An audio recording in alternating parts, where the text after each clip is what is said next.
Roostertail Talk, a podcast dedicated to everything related to the sport we all love, hydroplane racing. I'm your host, David Newton, and it's time once again, so sit back, relax, and welcome to Roostertail Talk.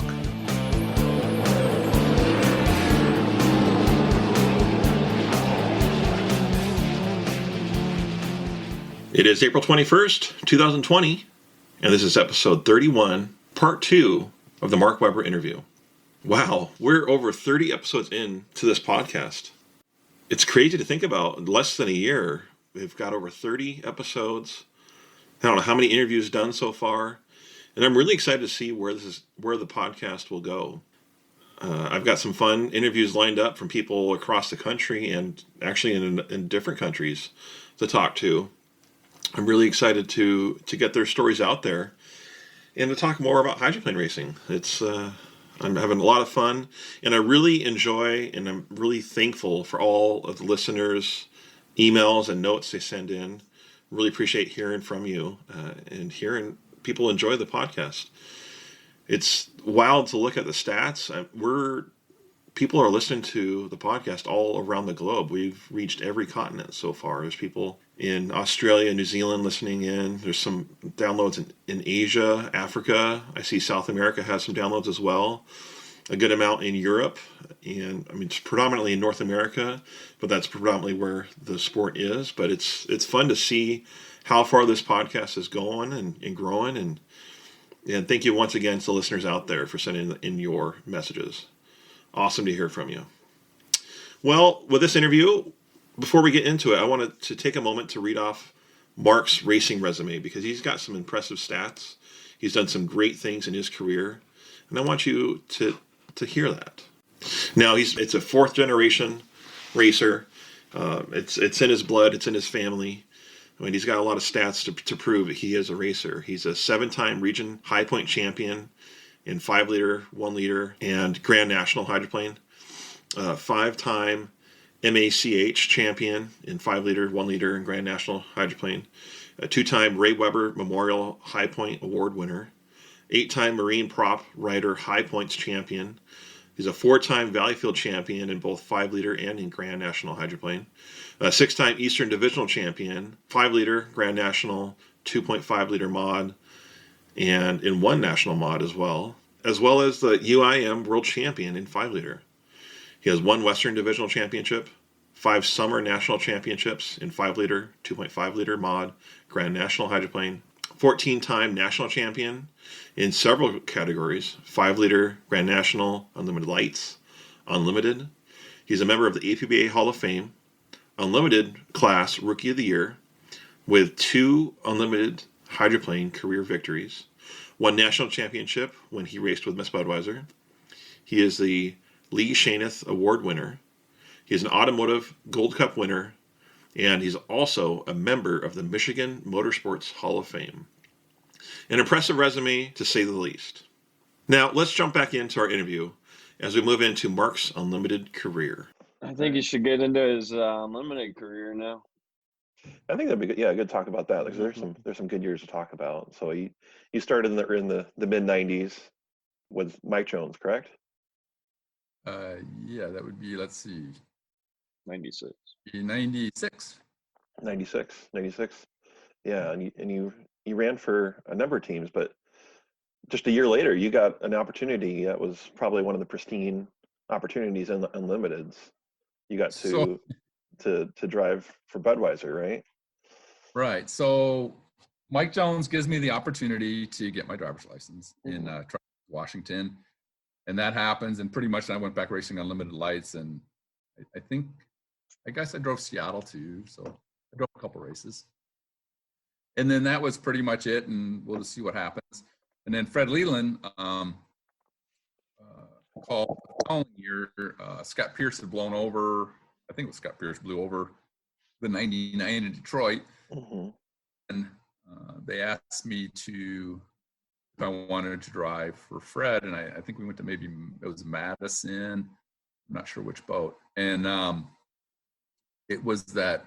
Well, he only had a couple boats, right? Yeah, it was the one with the snorkel on the bottom. It's Casper now. The Madison boat that they're painting right now. Yeah. Absolute piece of shit. So, I drove that boat for well, it was, and I told Fred that.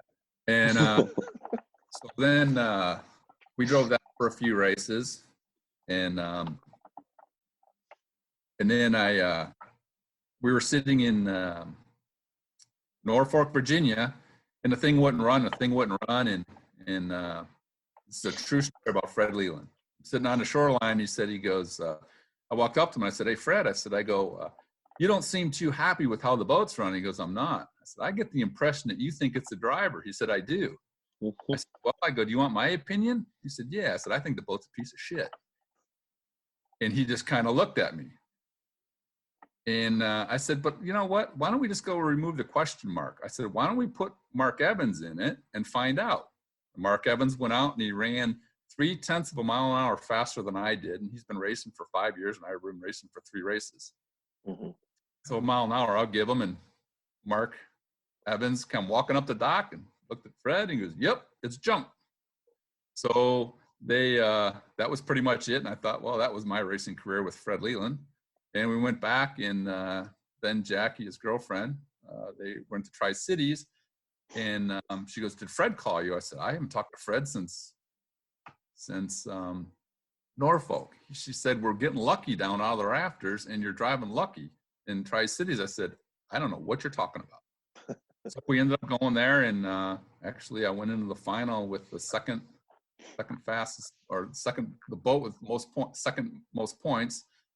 And then of course Dave crashed, and I think I ended up third in the race. And then Tom DeHeath talked to me that night about driving to Miss Budweiser, and he said, "Bernie Little wants to talk to you." I said, "Well, tell him to give me a call in my office on Monday morning because I'm catching the flight." He goes, "Well, I really think you should stay in Washington." I said, "I really think I'm going to go to work." And I flew the red eye home, and that Monday I spent majority of Monday talking to Bernie, talking to my wife, talking to Fred Leland, which Fred was not going to learn if I wasn't going to drive for him by anybody other than myself. And we kind of had a long day that day. And about 4 o'clock, I made a decision that I wasn't going to drive the Budweiser. And I asked Fred Leland if I didn't take the Bud ride, what was the deal? He goes, "Well, the Pico." So I was either going to be in the Pico that week or the Budweiser.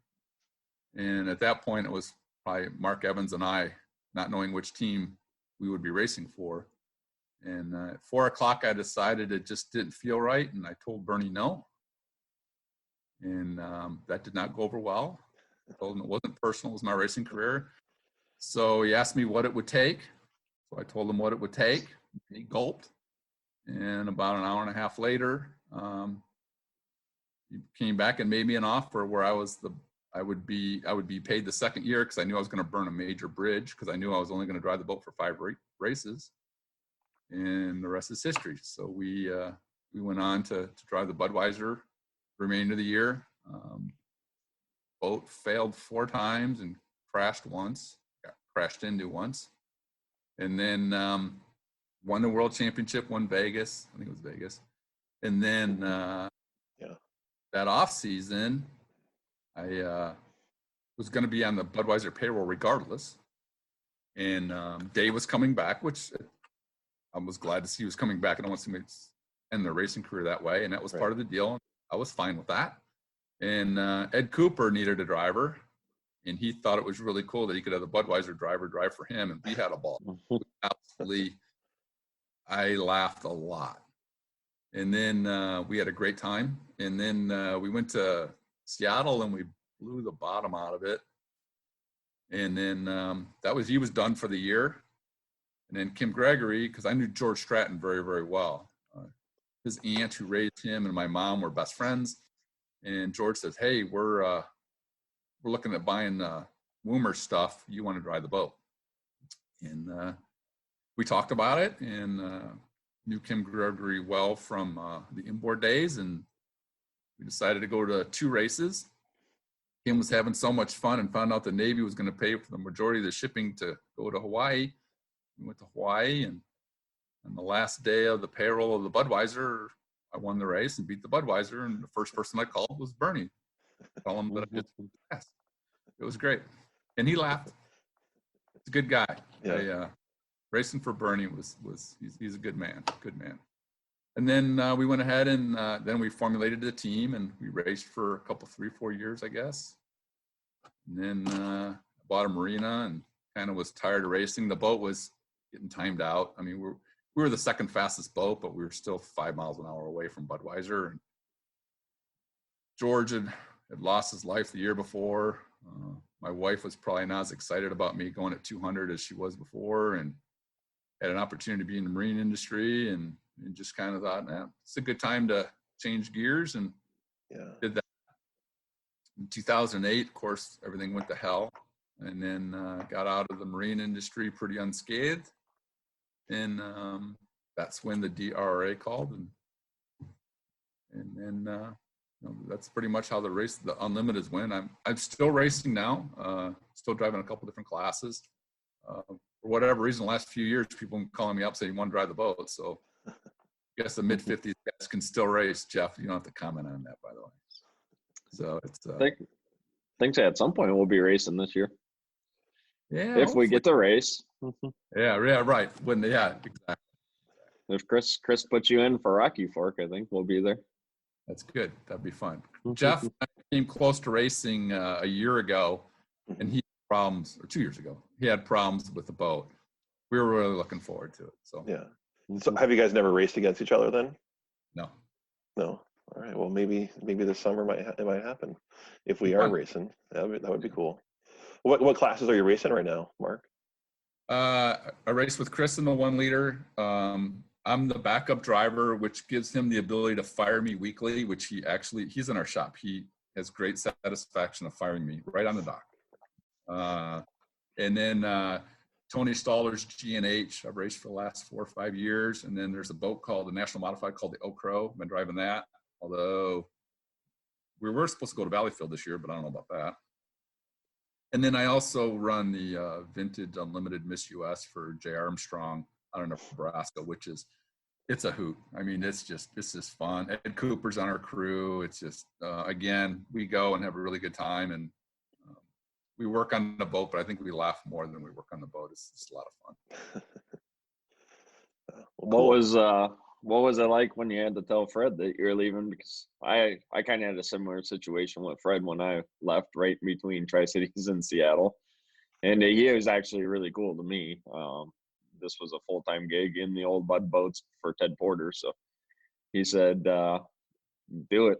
You got to. And but one thing you have to do is call Greg O'Farrell and tell him yourself. And that was the toughest call I've ever made in my life. Right. And this, you were raised well. It was fine because when this happened, I called up Fred and he goes, yeah, I thought you might be being called. And I said, look, this is what's going on. And I said, I want you to hear it from me. Keep in mind, just a year before, one of his drivers jumped ship, and I understand he read about it in the newspaper. And Wow. Fred Leland was good enough to give me the real opportunity that I was looking for. And he deserved that respect. And he should demand it as an owner. And I called him right up and I told Bernie Little, I said, look, Fred's going to know about this. He goes, if you end up driving this boat, St. Louis has to announce it. I said, they can announce the race or they can announce the driver, but Fred Leland is going to hear it from Mark Webber and Mark Webber only. When I was talking to Fred, he was totally cool about it. And then there was that whole day. I talked to him 3-4 times. He goes, just let me know what you're going to do. And ended up, obviously, I went with the Budweiser, and then Mark ended up in the Pico. And when I walked out of the truck in Kelowna, British Columbia, I walked out with my Bud shirt on. I grabbed 3 Budweisers, and Mike Jones and Fred Leland were sitting in lawn chairs. It was about 5:30 at night. And I walked over and I handed them each a beer, and we sat down and we had a beer, and they toasted me. And I talked to the 2 owners, and it actually was really cool. And I think we handled it, well, the only way it should have been handled, actually. Yeah. And Fred was awesome about it. Well, that is one thing special about Fred. He gave a lot of drivers one of their first bigger shots, right? And that is something that both you and Jeff share, right? Like, I think Jeff, that was your first race was with Fred, right? Yeah, Yeah. I So, I had worked for Fred for a couple of years with Terry. What was that? 2003 when Hop blew over in San Diego. 2003, 2002. mhm. He made me so mad there. I walked out of there. I thought I'd never talk to Fred Leland again. And 2005 ended up driving for him. So Fred was awesome. He 2006 in Tri Cities, he did the kind of the same thing as he did to my uncle in Norfolk. Basically, I was nailing starts on the outside, leading into the first turn. And we were coming up on the third set of heats. The heat ended up Shea Michael blew over and went over the top of the Alberto down in turn 2. But going into that heat, he told me, you're going to hit the start, you're going to lead into the first turn, but you're going to be too scared to get lane 1. And I'm like, Fred, I just don't think we have a boat to be in lane 1. He says, well, I'll get somebody else to do it if you're not going to do it. Greg Hopp was in the heat too, so he's my teammate. Told Greg Hopp the situation. He said, well, go put in lane 1 and I'll protect you. Well, I go into the first turn, the skid fin come unhooked, and I go through Hopp's Roostertail and almost I kind of started what the mess was down in turn 2 because Mike Allen hit Alberto, which hit Mike, which had he had sponson problems going down the backstretch. So there's all that stuff going on, but we ended up blowing the motor, breaking the gearbox, and it was pretty much hammered. And then we were sitting good to get in the final too.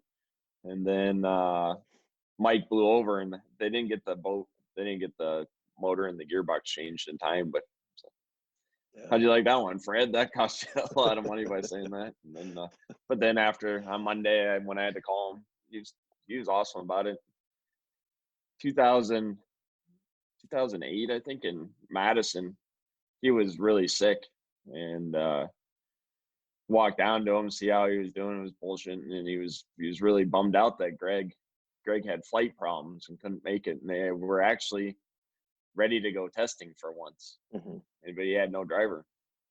I was driving for Ted, and I said, well, I'll go out and test it for you. And he's like, Ted ain't gonna let you do that. I'll just tell him. The only reason why I'm driving for Ted is because of you. And went down, talked to Ted, and said I really wanted to help out Fred. And went out and did laps in Madison for him. We drove testing all day in our boat, and drove testing all day in Fred's boat until Greg got there. So it was pretty cool. That's a cool story. I like that. Well, Mark, you had another great experience in the limiteds. I think for a number of years you got to race with your brother Mike, and I believe you guys raced both for Kim Gregory for a while.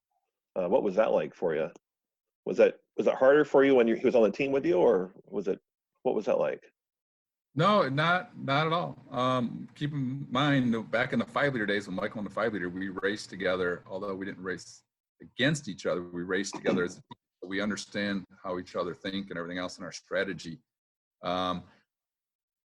Before we got into limiteds, we raced multiple times against each other. And let me tell you, when we left the dock, I mean, he was my brother. I wouldn't do anything intentional, but all's fair in love and war and racing. And we had quite some exciting moments at the dock after the heat because we're both extremely competitive. But going in the corner, I mean, I'd rather go in the corner next to Mike Weber at 200 miles an hour. Some of the other guys I had to do it on because you knew what he was going to do when he was going to do it. He would race you extremely hard, but he wasn't a dirty driver. And we actually think a lot alike, so we were able to help each other on boat setup, and it worked out. It worked out just fine. I didn't think much of it really, other than we were just racing. Never had to fight for equipment though when you're on the same team? Were they pretty well, good no, about because that? really the number one team versus the second boat, it was pretty much set before they left the shop what was with what boat. So, and some of the stuff isn't really that interchangeable and effective. Thinking back to your Bud days, thinking back in Seattle, I know you had some good times that year in '97 and some rougher times with the Bud team. And you had a kind of a freak accident in Seattle. They had the flag start that year. You're going in the corner. You're in the outside, and the Elam landed on top of you. what was that whole experience like for you? I mean, that's probably one of the more scarier crashes that we've seen, because if that would have happened 10 years ago before canopies, that would have been much more of a brutal crash. I mean, I think the Yeah, we canopy kind probably of wouldn't be saved, talking right now. yeah, the canopy saved your life with that. So What was it like? Very frustrating. The heat before that was actually a restart of. Evans went over. Jimmy almost ended up in my lap in the Elam, and I walked up to him. I'm like, hey, I said, you need to figure out how to get that thing around the corner. He goes, I'm trying. He said, the rudder's not right and everything else. I said, tell Eric to put another rudder on the thing or whatever you got to do. And he was having handling problems. And if you look at the overhead cam, you see me correct twice. Well, the first time I corrected it and gave him room. The second time, it's time to go. Well, I actually thought he would go through my rooster tail. yeah. I didn't think it'd land on top of me, obviously, because when I corrected it the second time, I'm like, all right, it's time to go. I mean, we were clearly the fastest boat in Seattle. I mean, we were dialed in. We had experienced multiple mechanical failures before that race. Because when I drove the Budweiser, we had a fuel valve malfunction. We grenaded the propeller all at the first race. And then the accident in Seattle. San Diego, we had the wing fail up front. And then we grenaded another propeller in Honolulu. So a lot of time I spent on the trailer because we only had one boat. So by the time we got to Seattle, here we are. We had the boat. I mean, we were dialed in the boat. I was comfortable in the boat. The boat was fast. I mean, we were just, and of course we're doing them stupid flag starts, which those flag starts really made other drivers look really good, because I don't know why the hell else you'd do it. And so we're out in lane 5, and we were going on the backstretch, and even the heat before, we were almost out front in one lap. That's how fast the boat was. And then the accident happened. Fortunately, I don't know, out my right canopy, I think I actually saw the sun. I don't know what it was. And if you look at the boat, when you see me turn left right at the last minute, because I couldn't see out the front windshield, that's whatever that was. Either I saw a boat, or I saw the sun, or the horizon changed, or something, a shadow. It made me turn, and that's why we didn't plow into the boats. I mean, it's, oh, you did a good job. Yeah, I could take credit for that if you'd like, but there's somebody looking over our shoulder that day, that's for sure. Yeah. That was pretty scary. And and obviously Jimmy felt bad, and that, God, he must have had a hell of a ride. He's up there perfectly seeing everything, going, talk about just going for the ride. He has no idea what I'm going through down below. So we stopped the boat, and of course now I'm looking to my left, making sure all the fuel shut off and everything, and the turbines all shut, because I'm figuring this thing's on fire. And I'm thinking, well, we're gonna put this thing back on the trailer, fix it, need new cowling, new wings. We got all that shit. We're good. And I took the steering wheel. I didn't want to scratch the front canopy or nothing. I'm sitting there just kind of waiting. And Jimmy King comes in, and he looks right out the side of my canopy, and he jumps down. I call it from the second story, comes down to the first floor, and he bangs on the window. Well, you imagine somebody looking in your living room window? And I turn around, his eyes had to been the size of 2 inches. I mean, he just was like scared of fear, because I was looking like I was knocked out, and I was actually just looking at all my systems. I turned around, this guy is about 6 inches away from me, scared the hell out of me. And it's Jimmy. I'm like, I'm good. I gave him thumbs up. I'm like, I'm fine. And we dragged the junk back to the trailer, and of course, the whole left side was just tore to hell. So that was that race. Ronnie Brown and I, which keep in mind now, I know Ronnie Brown since a kid. He grew up in Chicago. And he's sitting there, and we're on the back of the wing of the Budweiser, and we're looking out at the race course and everything else. And he's talking, and we got along great. And he just sits there and he looks, I'll never forget this. He goes, you realize we were going to win this race. And I just looked right at him. I said, enough already. I said, I really don't need to have this conversation. He just laughed at me. He goes, no, we were going to win. He goes, you were totally dialed in. He goes, we had 5 miles an hour in everybody. But that's racing. It wasn't meant to be. Yeah, that is frustrating. How do you handle such frustration, like in a race like that? Or it's the out of funny thing, out of your hands like that. yeah, it's I kind of just kept it all in perspective. I kind of knew not so much about the accident. I mean, that's racing. I mean, I don't blame anybody. That's racing. I wish the Elam would have fixed her handling problem, but at the end of the day, it's just racing. Nobody did anything intentional. I mean, that's just the way it goes. You know, I learned early on in my racing career, when you're not having a good time on the race course and you're not sure, you just walk right to the truck. And any frustration you have, you go right to the truck, because if you don't want a reporter in front of your, if you're not sure, just go to the truck.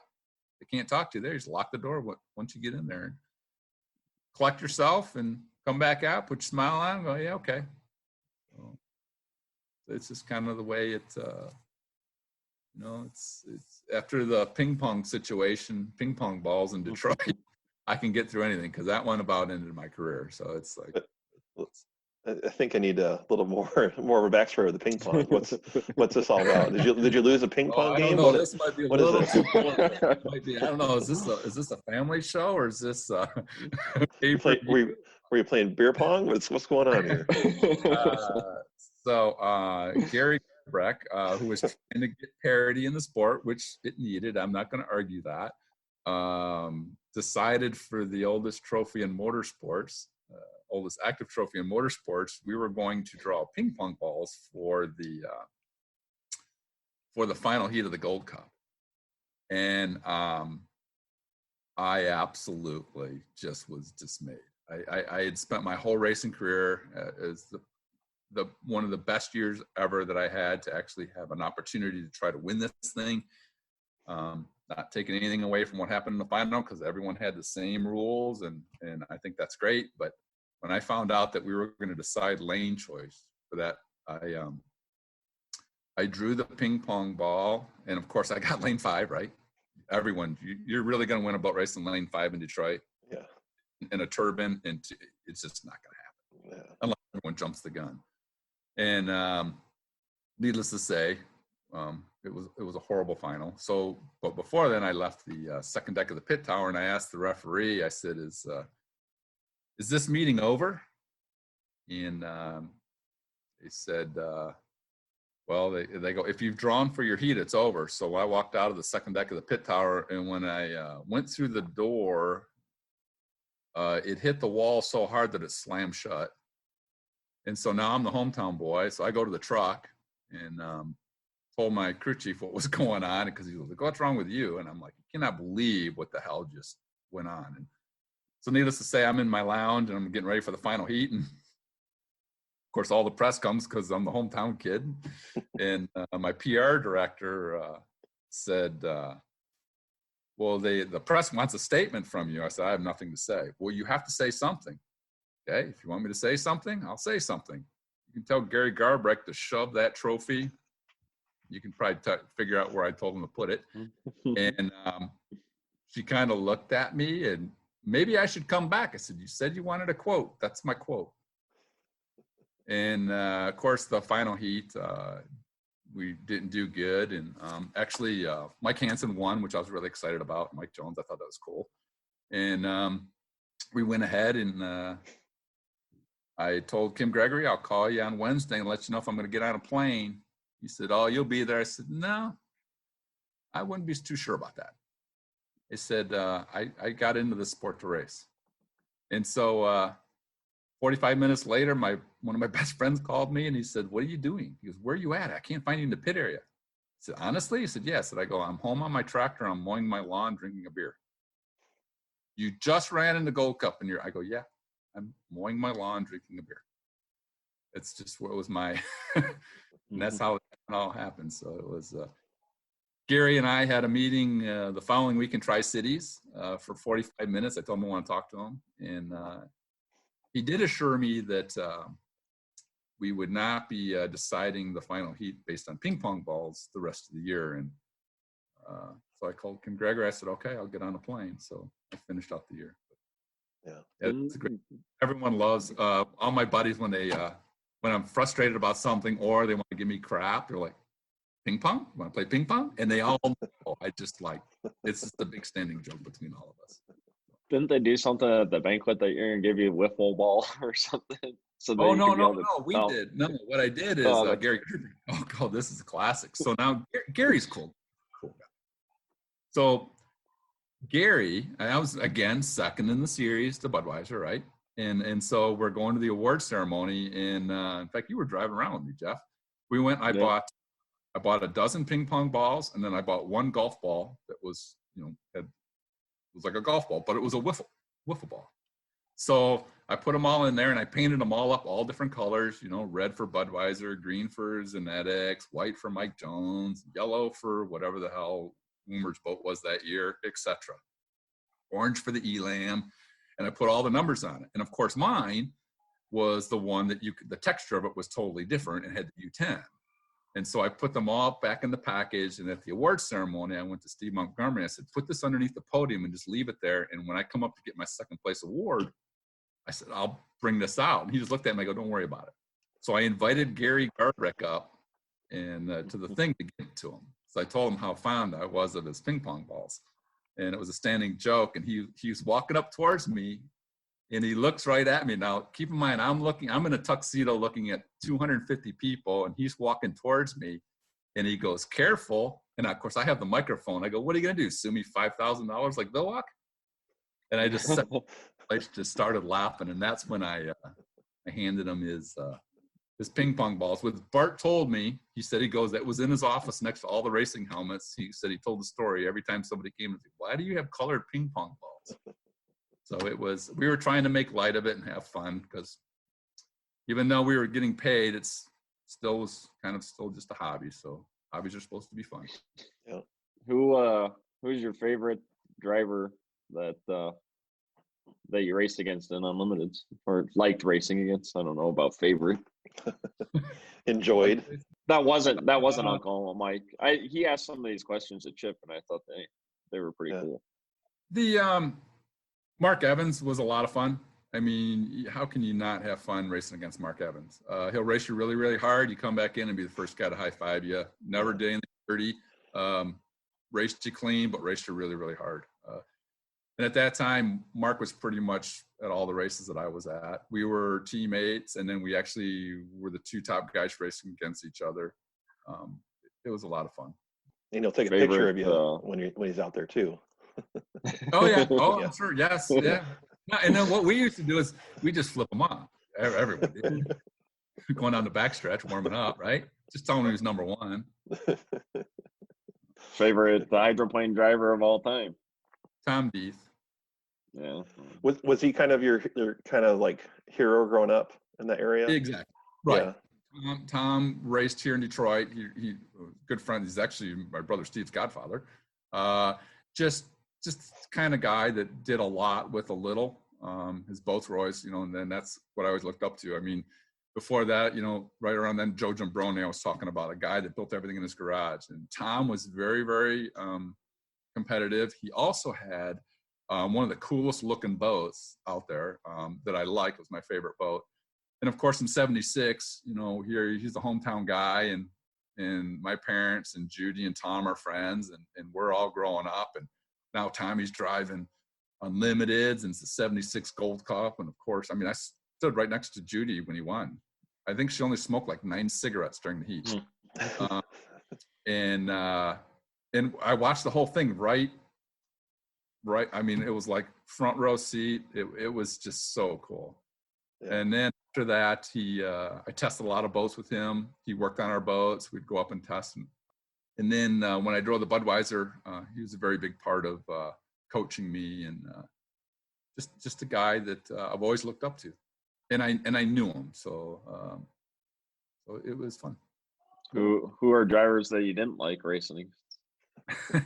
Chip wouldn't answer name names. Yeah, like Chip wouldn't. I forget how you asked that. Yeah, well, I asked him because in an interview years ago, he mentioned there's a couple of drivers he didn't trust out there, and so I was asking him if he would name those, and he said, no. Yeah, right. No, there are some. Yeah, there's also some that you love just messing with, both on the course and off the course. Yeah, it's head games, man. It's all head games. It's everything from 8 o'clock in the morning, everything where you park the boats. It's a mind game. Yeah. That's all the fun part of it. So. Can you share some stories of that? Because I love mind games. I think that's so fun. I'm really big into I'm really big into radio controlled hydroplanes. Uh-huh. So even at that level, like I have so much fun messing with people out there in the water, in the mill, and on the beach. You do. I mean, I don't want to get into specifics because at the end we're all just competitors. But yeah. When I used to race inboards, I'd ask questions at the drivers' meeting just to throw all the competitors off, like a stupid question like how to start the race. And and of course everyone's wanting to know what I'm going to do because I'm one of the guys to beat for sure. And my wife used to get so damn mad at me. She's like, "Why do you ask those questions?" I said, "Well, because it's a driver's meeting. This is where you're supposed to." I go, "I'm a driver. She goes, "You're just doing that to mess with people." And they're so worried about what I'm going to do, they forget what they're doing. Yeah.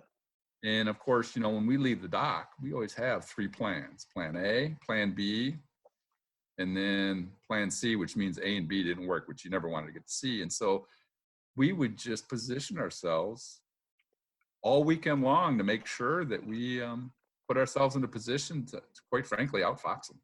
Yeah. And that started everywhere from time where you put the boat in the water, when you left the dock. Oh, it was great. Nice. It was fun. That was actually a big part of it. We laughed. And Jeff, do you pick up on this? Do you do that when you're racing at all? Do you get in the head No, games? not really. When he was talking about the driver meeting stuff, it just reminds me of being at a driver's meeting with Bill Walken. It's more annoying than anything. But it was different. Dave was being serious and asking just some questions just off the wall. I don't think he was trying to mess with us. If he was, it wasn't working. Well, how influential has Mark been on your career? Has he been? I know you guys are really close and family tradition, racing together, but how big has that been on your career, Jeff? Having Mark be so supportive.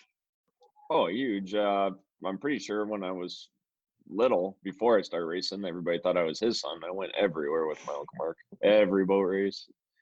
He bought me the J Hydro. When I started driving the Unlimiteds, we flew him out. He was my radio guy. And then we did the 5-liter stuff here and there. I didn't race much once I moved out here with them because I raced out here and they raced out there. But whenever we're at a race, we're all together. That's for sure. I'll tell you a cool story when he was a little punk. Well, he's still a punk. He's a lot bigger now. He's an adult.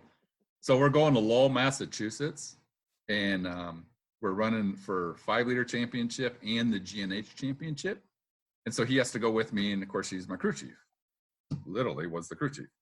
And he was not 14. He might have been maybe 12. I'm not real sure. And so we get to the border and it dawns on me, I'm taking him through Canada just to get to New York so we can get to Massachusetts. And his mom's at work. So I said, "Who's with you?" "It's my nephew, Jeffrey, blah, blah, blah." They said, "We'll pull over." So I go, "Hey, we got to go into immigrations." I said, "Just be honest with them." I go, "They don't know if I'm kidnapping you. They don't know who you are. I mean, this is for your own safety. This is not a bad thing." So keep in mind, we're in the immigrations. Officer sitting behind the counter, this woman, very nice. And if you look out the picture window of the place, the boat is like perfectly parked, like it was framed in a picture. And so you can see that we're going to a boat race. So Jeff sits there and, "What's your name?" "Jeffrey Bernard." "Where do you live?" "Harrison Township." "Who's this?" "Your Uncle Mark." "Where are you going?" "Lowell, Mass." He couldn't say Massachusetts. "Lowell, Mass." And then he sits there and she goes, "Well, where's your mom?" And he just gets his, "At work." It's like 9:00 on Thursday. It's like, what a ridiculous question. And so he sits there and she said, "Well, why are you going to Lowell, Mass?" And he gets totally disgusted and goes, "A boat race? Like, are you going to ask another stupid question? Like, what's wrong with this lady?" And she just looked at me and started cracking up and she goes, "Go ahead." And just let us leave. Didn't even call his mom. Like, and so on the way back, he's sleeping in the back of the van and it's now like 5:00 in the morning because I've been driving all night. He's crashed out. I'm like, "Jeffrey, we're at the border. So just answer the question." So he goes through, he goes, "Where you been?" I answer all the questions, blah, blah, blah. "Who's with you?" Just said, "Just me and my 12-year-old crew chief in the back." he looks in the back, and Jeff kind of wakes up and waves his arm. The guy goes, go ahead, go through. So Jeff, being Jeff, Uncle Mark, why didn't you just say that on the way going to the race? It's like, well, because I didn't really know then. It's like, so I snuck him in out of the country, and I snuck him back into the country. It was funny though, but we had good times. We won both championships that weekend, and he had both boats, all the cockpits all prepared, and he convinced the pit people that he should actually be allowed in the pits. He can't be on the dock, and they let him stay in the pit area. We stayed away from the cranes and just had a good time racing. So fun times. Yeah. We had another border, 90, 97, 98. I started off in Norfolk on Jones's team with my Uncle Mike. And the trucks were all heading to Seattle, or no, Tri-Cities. And I wanted to go to Tri-Cities, so I jumped in Moore's truck. I went to Tri-Cities. And then we went up to Kelowna, and I was in Gregory's truck. This is when they had the UL. Yeah, this is the year they bought the Unlimited, but they still had the UL. So I was with George, Chris, and Matt Gregory, Chris Stratton, George's kid. And we got to the border, and George told them, whatever they ask you, just say, I don't know, to Chris Stratton, he was younger than me. So they asked, well, who's this? Who's him? Because we were both, I was probably 13. Well, who's this? I don't know. So they pulled it over. Well, Gregory's had quite a bit of liquor that they traveled with, and they tore every deck hatch off the boat. And George is yelling at Chris, why the hell would you say that? He said, he told me not to say whatever they asked. I don't know. And they tore into that thing, and they had to buy all the liquor that was already half gone. They had to pay for all that stuff. It was a mess, all just because he said, I don't know who this kid is. But George told him to say, I don't know. Oh, God. So another time it's Saturday, and we're working on the shop, and Jeff just wants to spend, all he wanted to do is come over and stay the weekend, which when he was at Uncle Mark's, which means he could watch videotapes till midnight, have all the popcorn he wanted, everything that he couldn't do at home. I didn't really care. And so we're off to getting something on Saturday, driving around, and a construction crane goes by. Goes, Uncle Mark, there's a crane. Okay. He goes, is there a boat race? What? No, there's no boat race. Well, yeah, but there's a crane. He goes, well, how do you know there's not a boat race? I'm pretty sure if there was a boat race in Metropolitan Detroit, I would know about it. He gets real quiet. Well, maybe we should follow it and just make sure. So he thinks that they made cranes just for boat racing. It's like, and this is when he was really small. He's like probably 9 years old. It's like, no, Jeff, actually, they weren't made for boat racing. Boat racing uses them, but they weren't made for boat racing. So some of the stuff that you just start cracking up. I mean, what do you say to that? It's like, so. Well, I'm pretty sure I would have had the same reaction when I was 8 or 9, because the only time I ever saw a crane was at the races. Yeah. So I can relate to that. Yeah. I'm surprised he didn't know French by the time he was 10, because he'd watch all the Valleyfield tapes that were not in English for hours. The same race over and over and over again. And I'm thinking, he's going to speak French. He's going to learn French. I don't think he knows French, but. Do you know any French, Jeffrey? No, none at all. Oh, all right. They seem to always know English up until you're mad at them, though. So they play the same card. Yeah. Oh man. All right. Well, before we go, I don't want to take too much more of your time. We've been talking for a while now, but I just wanted to talk more about the Detroit race. I know last year H1 wasn't involved at all. I was wondering if there's any talk about, the possibilities of getting H1 back out there, or what's going to take to make that happen. The DREI has not had any conversations with H1 in over a year. Wow. Our sponsor right now, our sponsor agreement is to run an HRL program. Could H1 come back to the DREI event? I'll never say never. We would have to understand what they want, what their product's going to look like.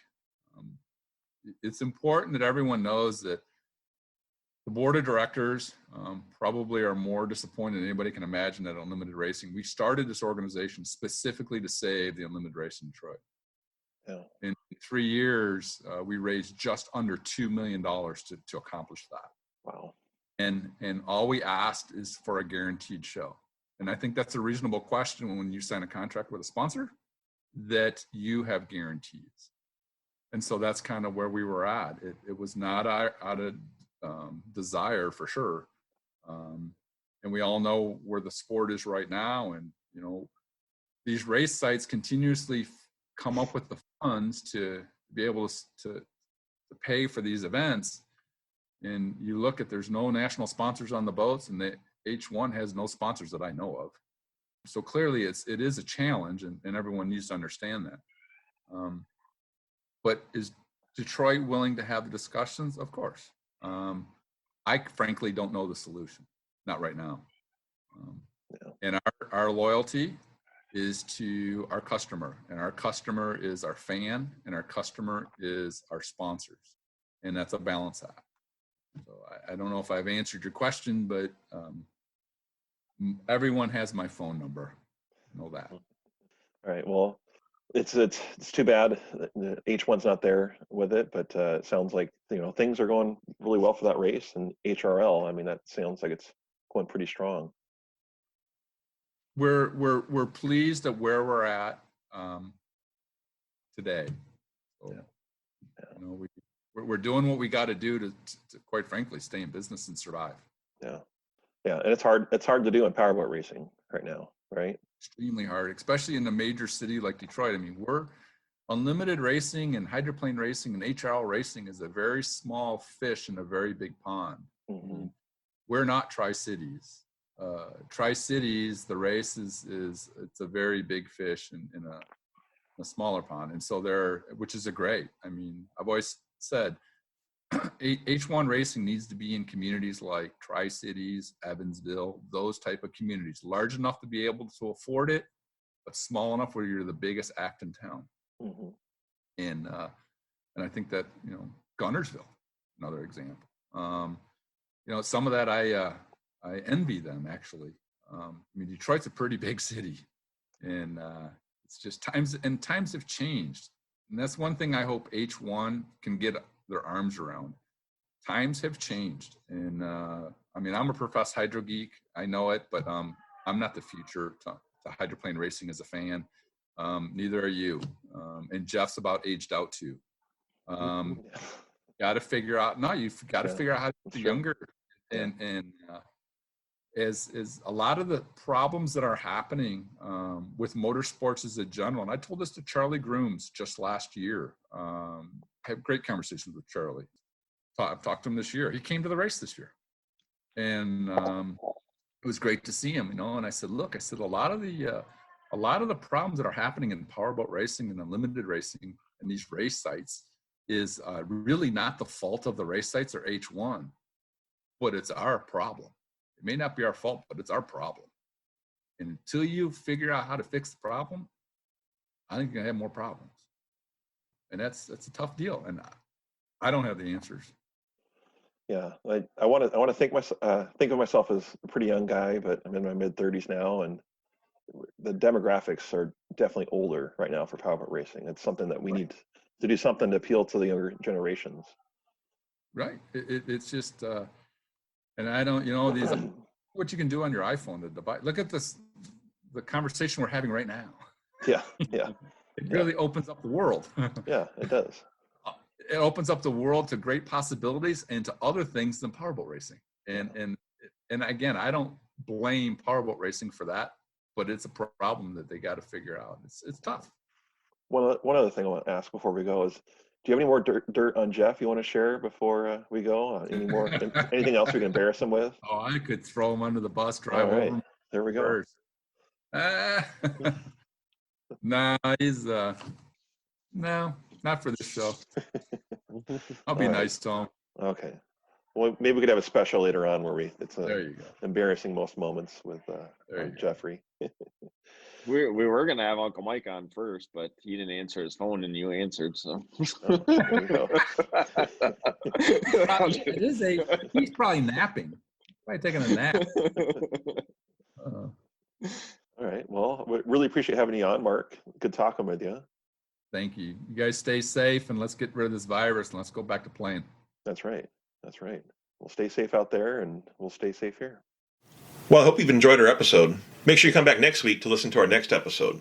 We release new episodes every Tuesday at 5 a.m. Pacific Standard Time. Also, don't forget to hit that subscribe button on your podcast player, as well as rate and review your experience. For more updates on Hydro News, check us out on social media. We're on the major players, Facebook, Twitter, and Instagram. Roostertail Talk is also online with our website, www.roostertailtalk.com. On the website, you can sign up for an email subscription list to get notifications on upcoming episodes, Hydro News, podcast updates, and much, much more.